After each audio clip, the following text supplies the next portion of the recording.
Metrópolis recebe hoje o governador de São Paulo, João Dória. Ele esteve em Brasília para registrar a sua candidatura nas prévias do PSDB, na qual o partido pretende decidir, escolher o seu candidato à presidência da República. Governador, muito obrigado por essa entrevista. E eu começo perguntando por que, na carta em que o senhor apresenta a sua candidatura interna no PSDB, o senhor escolheu o antipetismo como um ponto prioritário e não ali o combate, não escolheu o presidente Jair Bolsonaro como adversário principal. Igor, primeiro, muito obrigado pela oportunidade de estar aqui com você e com os que nos acompanham aqui pelo Metrópolis. Bem, essa carta marcou claramente qual a posição que vamos defender, não só nas prévias, mas, evidentemente, trabalhando para que possamos ser vitoriosos nessas prévias, respeitando os nossos adversários, todos bons homens públicos, todas as pessoas de muita legitimidade para disputar as prévias do PSDB, mas eu disse claramente, vencendo as prévias do PSDB, eu afirmei duas coisas.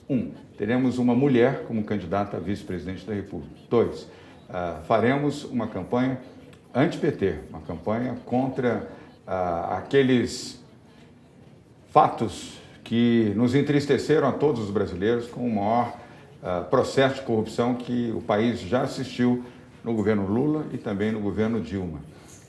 Eu respeito aqueles que querem trabalhar pelos mais pobres, pelos mais humildes, pelos desvalidos, pelos vulneráveis, mas com honestidade. Nada, Igor, nada justifica que fins justifiquem os meios. Não há nada que me convença que você pode roubar o dinheiro público, pode assaltar os cofres da Petrobras, pode assaltar cofres públicos para atender os mais vulneráveis, os mais pobres. Seja honesto, seja decente, seja capaz de fazer políticas públicas para esta população desvalida, mas com honestidade, com decência. Como também ninguém vai me convencer que rachadinha não é crime. Rachadinha é crime.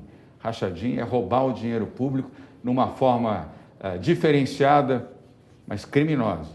E eu estarei exatamente no campo oposto aos que defendem os fins para justificar os meios e aqueles que fazem rachadinha e entendem que isso é parte cotidiana da vida de um parlamentar. Não é.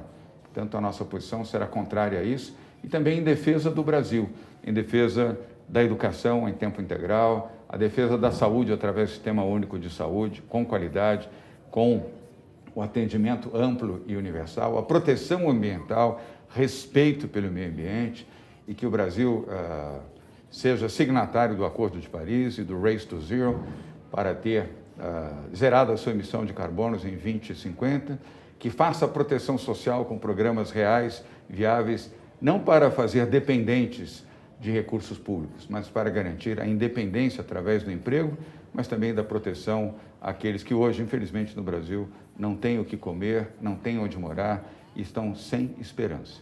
Governador, o PSDB, pelo que foi registrado, tem 4 pré-candidatos nas prévias do partido e será escolhido um. O partido vai sair unido? Nessas prévias a gente tem visto ali algumas críticas entre os candidatos. O PSDB vai sair unido e vai apoiar todos os pré-candidatos? Vão apoiar o nome escolhido nas prévias para a presidência da República ou pode ter algum outro ali que vai sair do partido? Como é que o senhor vê esse cenário? Igor, prévias não dividem, prévias não fracionam, prévias unem, prévias fortalecem, prévias impulsionam a candidatura daquele que, sendo vencedor, será legitimado pelas prévias para poder disputar a presidência da República.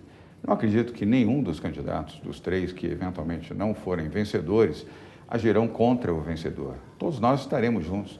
Nós temos uma relação respeitosa, uma relação que nos permite disputar as prévias sem nos atacar, sem nos fracionar, sem fazer adjetivações de um contra outros. E todos nós trabalhando em termos de programa. Da mesma maneira, quero lembrar que disputei 2 prévias, Igor, em 2016 para a Prefeitura de São Paulo e 2018 para o governo de São Paulo. E ali vencemos as prévias e depois vencemos as eleições. Em 2016, tínhamos 5 candidatos nas prévias do PSDB, agora temos 4. Tive a oportunidade de vencer as prévias. E convidei um dos que participou das prévias e circunstancialmente não pôde vencê-la, Bruno Covas, para ser o meu vice, numa demonstração clara de que as prévias somam, agregam e fortalecem. E depois, em 2018, vencemos as eleições em primeiro turno.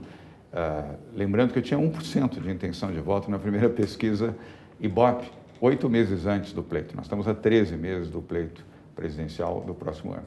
E depois, em 2018, da mesma maneira, novamente prévias no PSDB. As duas únicas prévias que foram realizadas, eu participei e tive a oportunidade de vencê-las, com humildade, com trabalho. Nunca falei mal dos candidatos que disputaram, nunca os agredi, nem na frente, nem fora das câmaras, nem de nenhuma outra forma. Nós nos respeitamos ao longo das prévias. E, evidentemente, depois somamos forças e vencemos também as eleições em 2018 para o governo de São Paulo. E aqui estou como governador eleito de São Paulo, fruto das prévias do PSDB. Portanto, viva as prévias representam democracia. E que beleza termos um partido como o PSDB que tem 4 bons candidatos disputando as suas prévias e legitimando a democracia. Nesse caso, não teria como ter o seu vice, já que o senhor anunciou que seu compromisso é de ter uma candidata a vice-mulher, né? Os outros 3 são homens. E aí eu lhe pergunto sobre essa questão da vice. O senhor não quer antecipar nomes, até porque está muito longe da eleição. Mas qual o perfil de vice-mulher que o senhor procura? Alguma região específica do país? Alguma profissão ali que o senhor, empresário ou do agronegócio? Como é que o senhor tem visto isso? Qual seria o perfil da sua vice dos sonhos? O perfil de uma democrata, de uma mulher que saiba defender as liberdades, os direitos, a Constituição, a boa gestão, a eficiência, a transparência, e também as mulheres, que seja uma mulher capaz de fazer essa defesa da igualdade, dos valores das mulheres e, repito, os valores que representam o interesse do país como um todo. Não acredito que a regionalização de uma candidatura seja representativa a ponto de indicar esta ou aquela pessoa com mais ou menos vantagem. Todos nós somos brasileiros. Igor, eu nasci em São Paulo, mas sou filho de nordestino. Meu pai era baiano, eu tenho o maior orgulho da minha origem nordestina. E orgulho também de ter nascido em São Paulo. São Paulo é o espelho do Brasil. Ali temos a maior colônia nortista, nordestina, sulista e das outras regiões do país. Nós temos que olhar o Brasil como um todo e não regionalizar, não individualizar, dizer que a pessoa, para poder disputar com mais chances, tem que ser desta ou daquela região. E tampouco o oposto. Não imaginar que uma pessoa, por vir desta ou daquela região, tenha menos oportunidade. O candidato que for vencedor e que tiver a chance de disputar para vencer as eleições presidenciais de 2022, deverá ser um candidato do Brasil e ter o seu olhar por todo o Brasil e por todos os brasileiros. Todos, indistintamente, quilombolas, indígenas, negros, LGBTs, mulheres, jovens, idosos, pessoas com deficiência, todos devem ser representados em políticas de governo e todas as regiões do país. E é o que eu desejo também para a candidata a vice-presidente da República. Governador, a última pesquisa Datafolha, divulgada nesta semana, apontou ali que a reprovação do seu governo chegava a 38%. Esse nível, esse percentual, não atrapalha numa possível candidatura à presidência da República, já que em São Paulo tem esse nível de reprovação e você precisa, né, de uma boa aprovação para um pleito nacional? Mas a mesma pesquisa apresentou 62% de aprovação. A manchete destacou o lado negativo, mas a pesquisa destacou o lado positivo, 62% de aprovação. Ótimo, bom e regular, deu 62%. Obviamente, e eu aqui justifico, quando você não gosta de um governo, quando você reprova um governo, você fala que foi um mau governo, ou você fala que foi um péssimo governo. Quando você coloca regular, isso indica que este é um governo que está dentro de uma linha de aprovação, tênue, mas é de aprovação, portanto, soma-se ao voto. Isso são os cientistas, pesquisadores que indicam isso, não é uma livre interpretação nossa. Soma-se, portanto, ao ótimo e ao bom. Então, é 62% de aprovação, mas temos ainda 13 meses pela frente até as eleições. Eu volto a lembrar que, na primeira pesquisa, 8 meses antes da eleição, em 2016, eu tinha 1% de intenção de voto. 1%.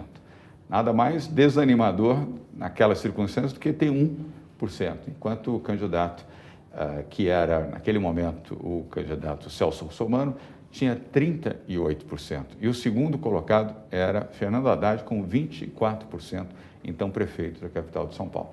Depois tínhamos ainda Marta Suplicy, com 17%, Luiz Erundina, com 12%, o falecido Major Olímpio, com 6%, me parece são os números que me recordam.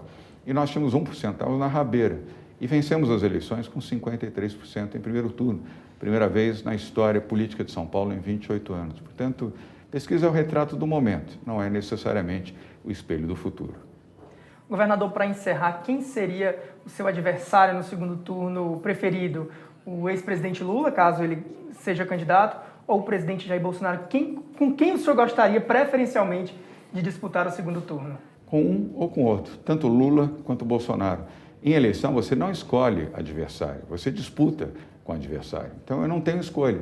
Disputarei com aquele que for para o segundo turno, mas eu tenho muita convicção, primeiro, de que poderemos vencer as prévias do PSDB, e falo isso com muita humildade, com muita serenidade, sem desconsiderar o valor dos três que estão disputando conosco, mas tendo o privilégio de poder vencer, vamos disputar o segundo turno, seja com Lula ou com Bolsonaro.